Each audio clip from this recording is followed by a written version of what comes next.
आज सुनते हैं भादो पूर्णिमा व्रत कथा। तो एक बार बोलिए प्रेम से विष्णु भगवान की जय, लक्ष्मी माता की जय। एकादशी की भांति ही पूरे वर्ष में 12 पूर्णिमा व्रत आते हैं। एक माह में एक बार पूर्णिमा और एक बार अमावस्या आती है। यह दोनों तिथि 15 दिनों के अंतराल के बीच आती है। पूर्णिमा व्रत का हिंदू धर्म में बेहद ही खास महत्व होता है। यदि आप कोई शुभ कार्य करने की सोच रहे हैं तो बिना किसी मुहूर्त के पूर्णिमा तिथि के दिन उस कार्य को कर सकते हैं।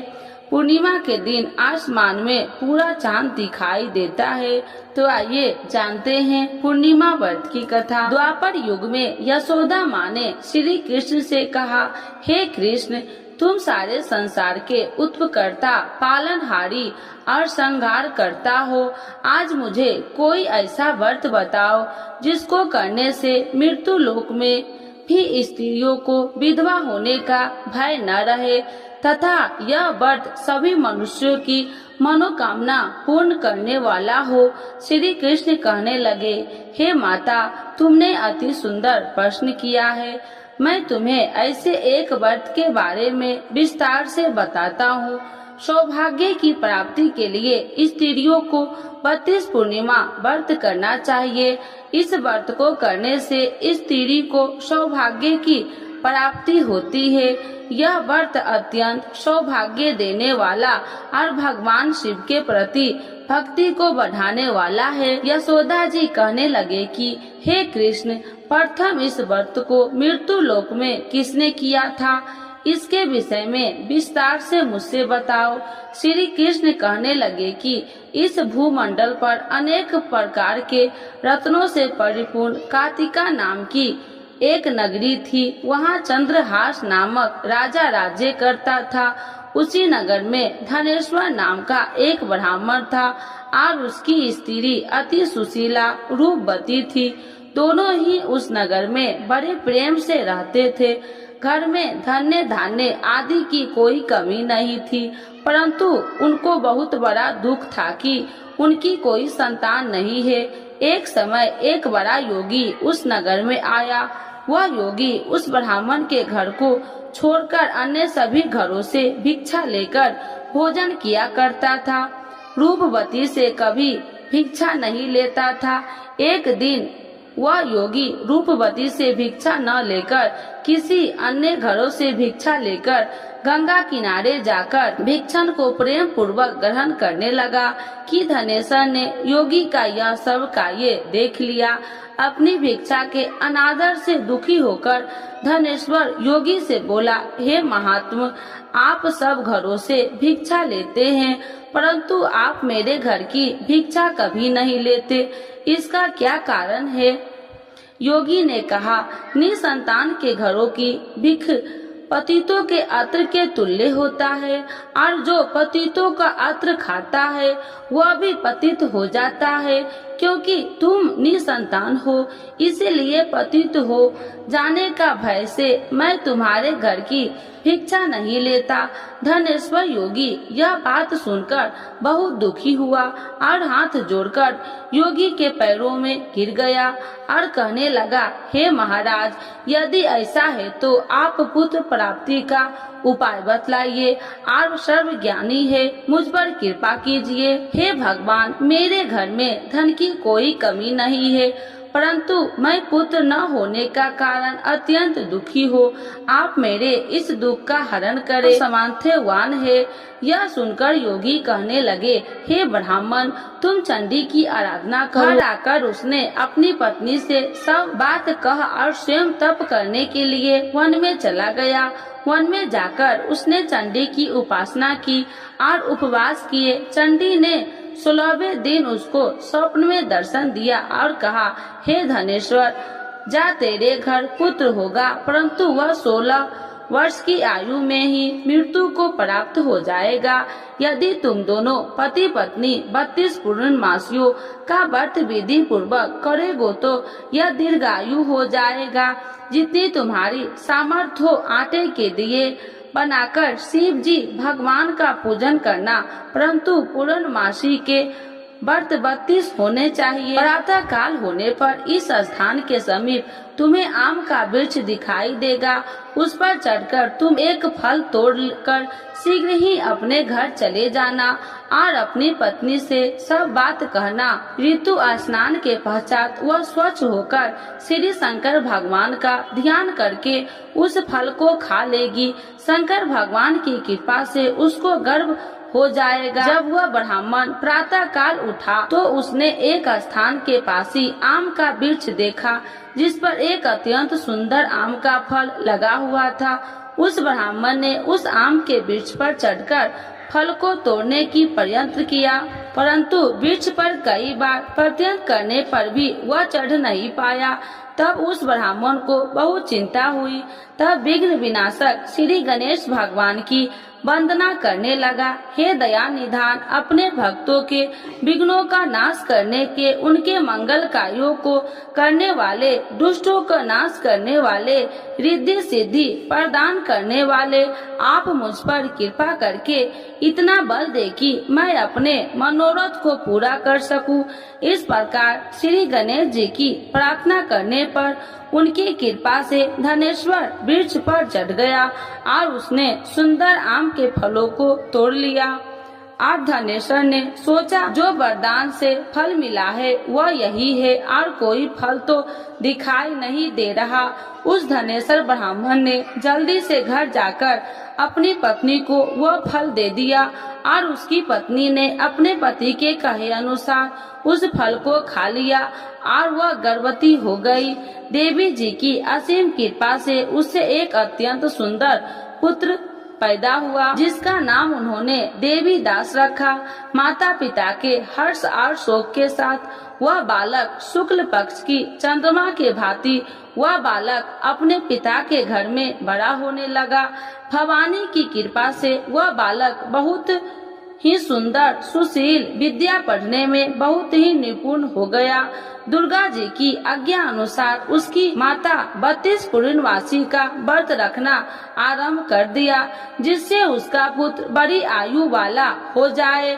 16 वर्ष लगते ही देवी दास के माता पिता को बड़ी चिंता हो गई कि कहीं उनके पुत्र की इस वर्ष मृत्यु न हो जाए। इसीलिए उन्होंने अपने मन में विचार किया कि यदि यह दुर्घटना उनके सामने हो गई तो वह कैसे सहन करेंगे। इसीलिए उन्होंने देवी दास के मामा को बुलाया और कहा, हमारी एक बहुत बड़ी इच्छा है कि देवी दास 1 वर्ष तक काशी में जाकर विद्या अध्ययन करे और उसको अकेला भी कभी नहीं छोड़ना चाहिए। इसीलिए साथ में तुम चले जाओ और 1 वर्ष के पश्चात इसको वापस ले आना। सब प्रबंध करके उसके माता पिता ने काशी जाने के लिए देवी दास को एक घोड़े पर बैठाकर उसके मामा के साथ भेज दिया, परंतु यह बात उसके मामा या किसी और से नहीं बताई। धनेश्वर तथा उसकी पत्नी ने अपने पुत्र की मंगल कामना दीर्घायु के लिए भगवती दुर्गा की आराधना और पूर्णमासियों का व्रत करना आरंभ कर दिया। इस प्रकार बराबर 32 पूर्णमासी के व्रत को उन्होंने पूरा किया। कुछ समय पश्चात एक दिन वह मामा और भांजा मार्ग में रात में बिताने के लिए किसी गांव में ठहरे हुए थे। उस दिन उस गांव में ब्राह्मण की अत्यंत सुंदर, सुशीला और गुणवती कन्या का विवाह होने वाला था। जिस धर्मशाला के अंदर वर और उसकी बारात ठहरी थी, उसी धर्मशाला में देवी दास और उसके मामा भी ठहरे हुए थे। संयोगवश कन्या को तेल आदि चढ़ाकर मंडप आदि का कार्य किया गया। तो लगन के समय वर को धनुवात हो गया। इसीलिए वर के पिता ने अपने कुटुंबियों से विमर्श करके निश्चय किया कि यह देवी दास मेरे पुत्र जैसा ही सुंदर है, मैं इसके साथ ही लगन करवा दूं और बाद में विवाह के अन्य कार्य मेरे लड़के के साथ ही हो जाएगा। ऐसा सोचकर देवी दास के मामा से जाकर बोला कि तुम थोड़ी देर के लिए अपना भांजा हमें दे दो, जिससे विवाह के लगन का सब कार्य सुचारू रूप से हो सके। तब देवी दास का मामा कहने लगा, जो कुछ भी वधू पक्ष की कन्या दान के समय वर को मिले वह सब हमें दे दिया जाए, तो मेरा भांजा इस बारात में दूल्हा बन जाएगा। यह बात वर के पिता ने स्वीकार कर लेने पर उसने अपना भांजा वर बनने के लिए भेज दिया और उसके साथ सब विवाह कार्य विधि पूर्वक संपन्न हो गए।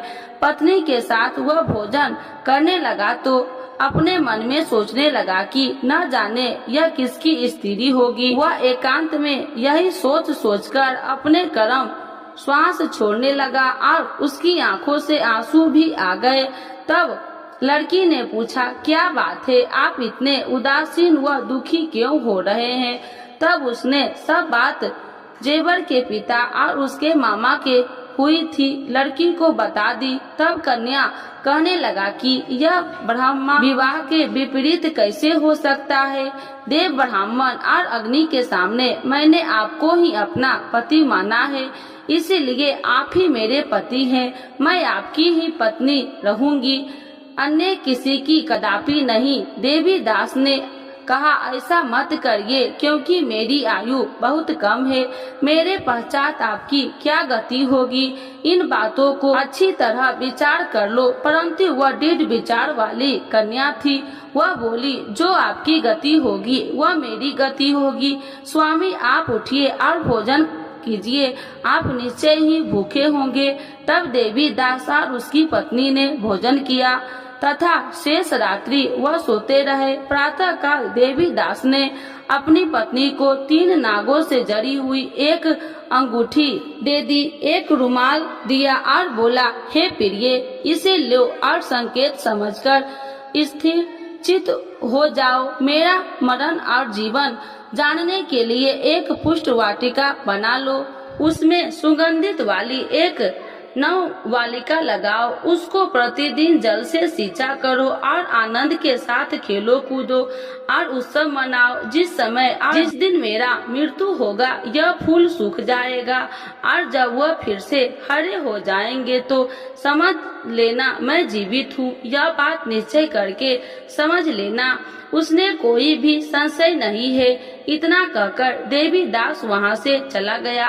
प्रातः काल होते ही वहाँ पर गाजे बाजे बजने लगा और जिस समय विवाह कार्य समाप्त करने के लिए वर तथा सब बाराती मंडप में आए तो कन्या ने वर को भली प्रकार से देखकर अपने पिता से कहा, यह मेरा पति नहीं है, मेरा पति वही है जिसके साथ रात्रि में मेरा पानी ग्रहण हुआ था।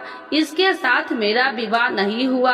यदि वह वही पुरुष है तो बताइए कि मैंने इसको क्या दी।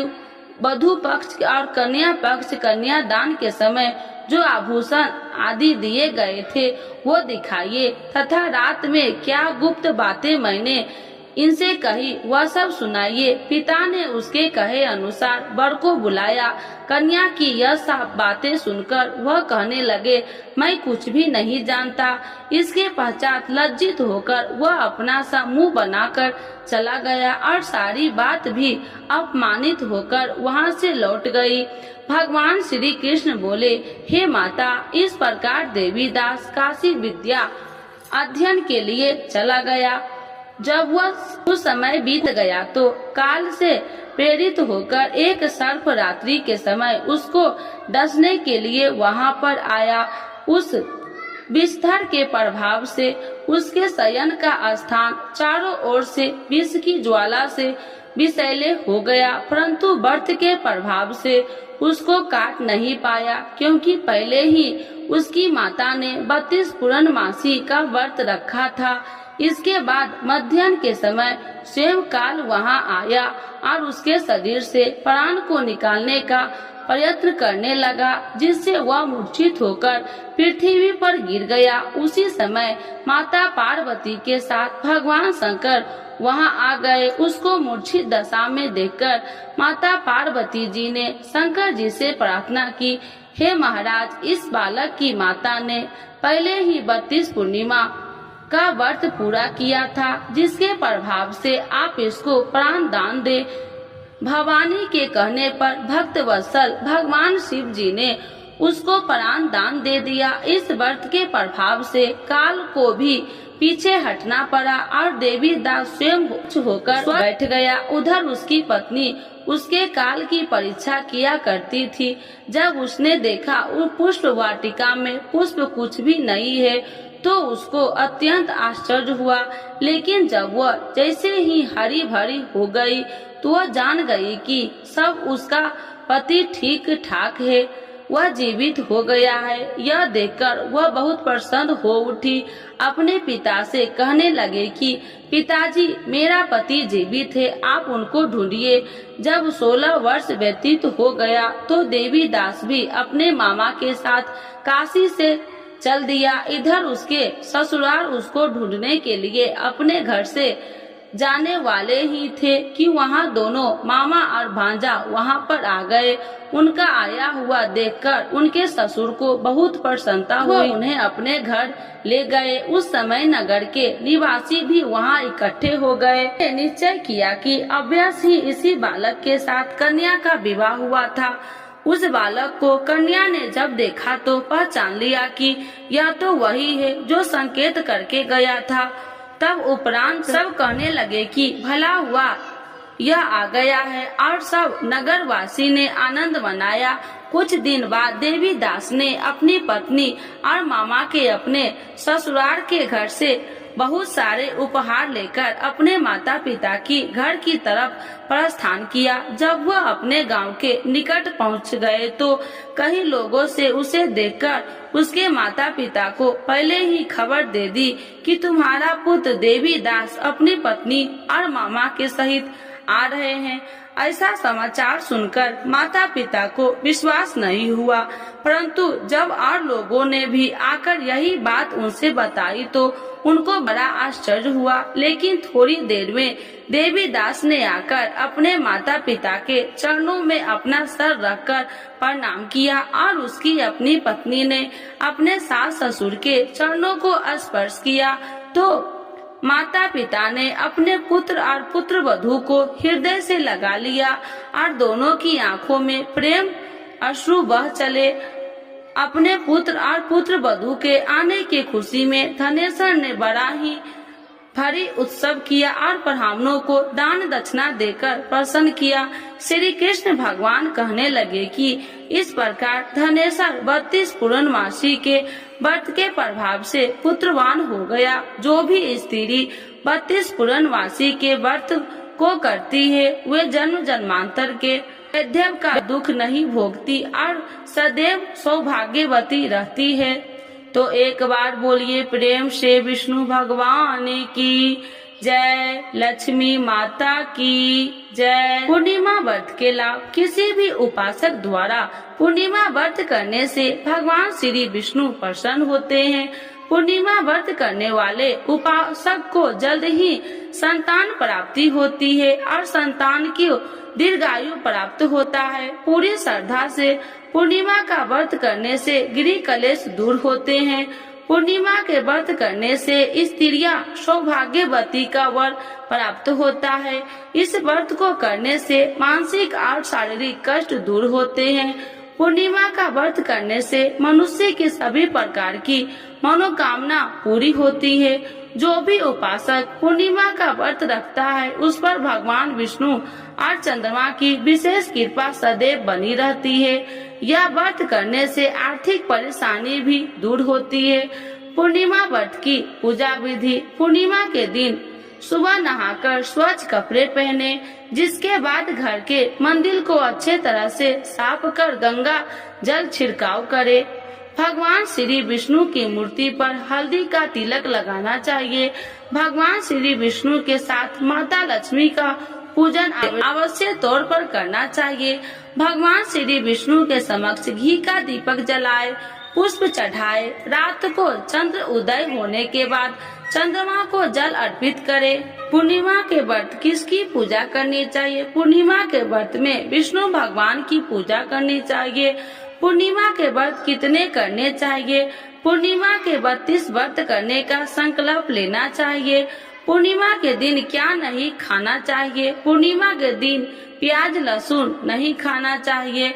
तो एक बार बोलिए प्रेम से कृष्ण भगवान की जय, विष्णु भगवान की जय, लक्ष्मी माता की जय। पूर्णिमा पर लक्ष्मी नारायण व्रत करने का बहुत महत्व है। भगवान विष्णु की पूजा करने से सभी शारीरिक दुखों का नाश होता है और सुखों की प्राप्ति होती है। इस दिन पवित्र नदियों में स्नान करने एवं व्रत दान पुण्य करने से पुण्य फलों की प्राप्ति होती है। पूर्णिमा पर लक्ष्मी नारायण व्रत करने का बहुत महत्व है। भगवान विष्णु की पूजा करने से सभी शारीरिक दुखों का नाश होता है और सुखों की प्राप्ति होती है। इस दिन पवित्र नदियों में स्नान करने एवं व्रत दान पुण्य करने से पुण्य फलों की प्राप्ति होती है। इस दौरान चंद्रमा से जुड़ी चीजों का दान करने से कई तरह के लाभ प्राप्त होते हैं।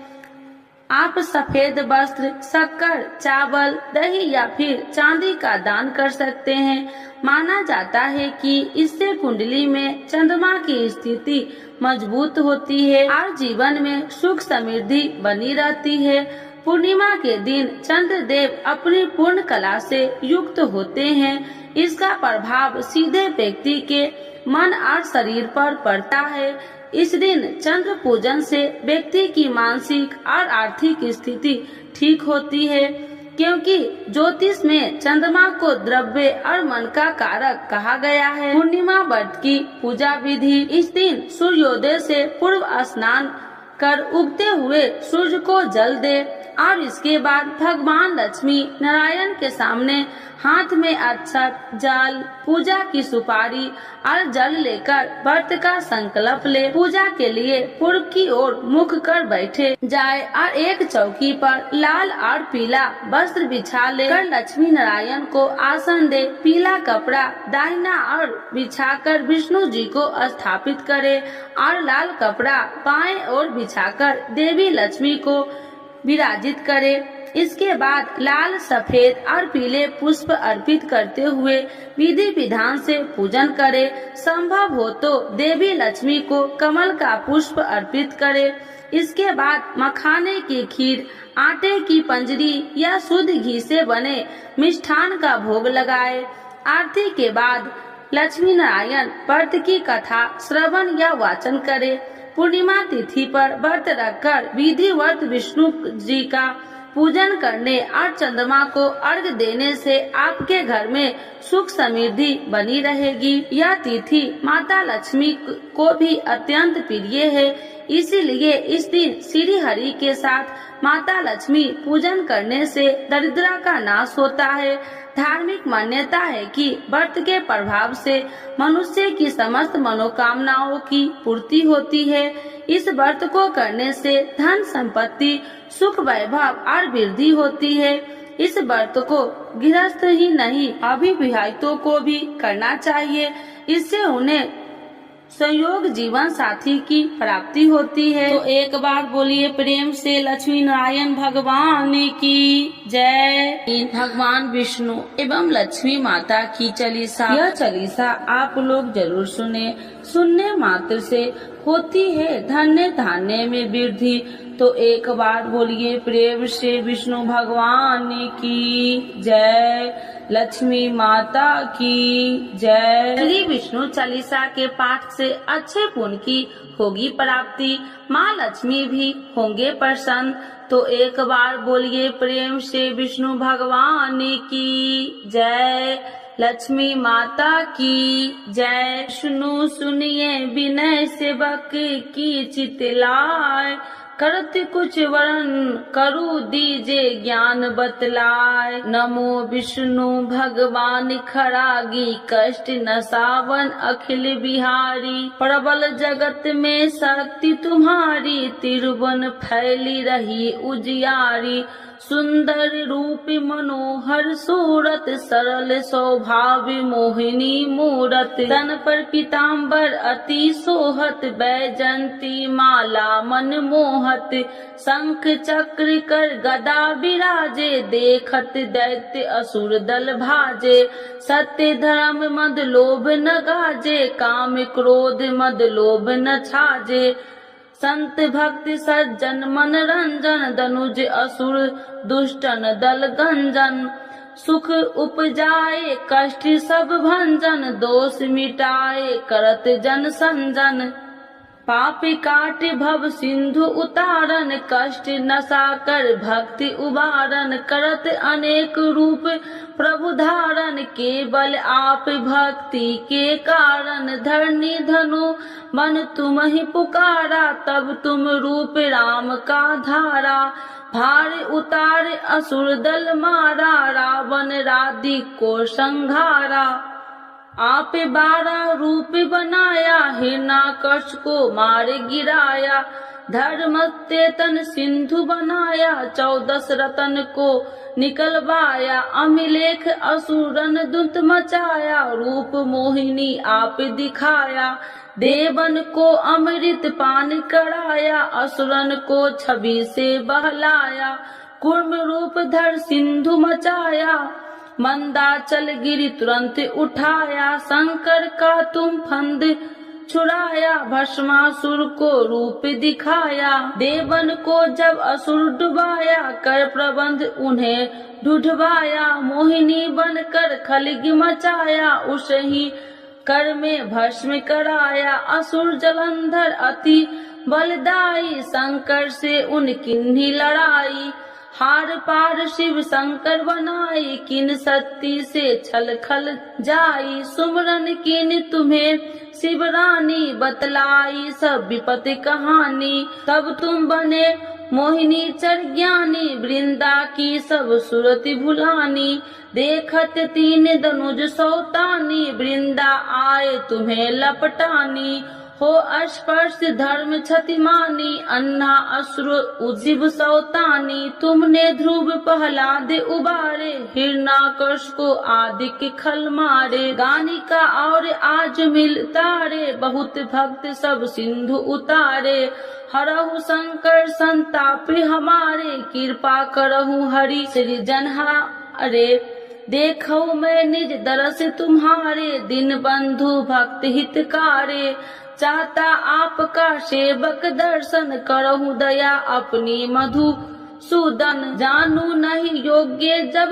पूजन, होय यज्ञ स्तुति अनुमोदन, शील दया संतोष सुलक्षण, विपत्ति नहीं व्रत बोध विलक्षण, करहु आपका किस विधि पूजन, कुमति विलोक होत दुख भीषण, करहु प्रणाम कौन विधु सुमरन, कौन भांति मैं करहूँ समरन, सुर मुनि कहत सदा सेवकाई, हर्षित रहत परम गति पाई, दीनन दुखित नर सदा सहाई, निर्जन जान लेव अपनाई, पाप दोष संताप नशावो, भव बंधन से मुक्ति कराओ, सुत संपत्ति दे सुख उपजाओ, निज चरण का दास बनाओ, निगम सदा ये विनय सुनाबे, पढ़े सुने जो जन सुख पावे। तो एक बार बोलिए प्रेम से श्री विष्णु भगवान की जय, लक्ष्मी माता की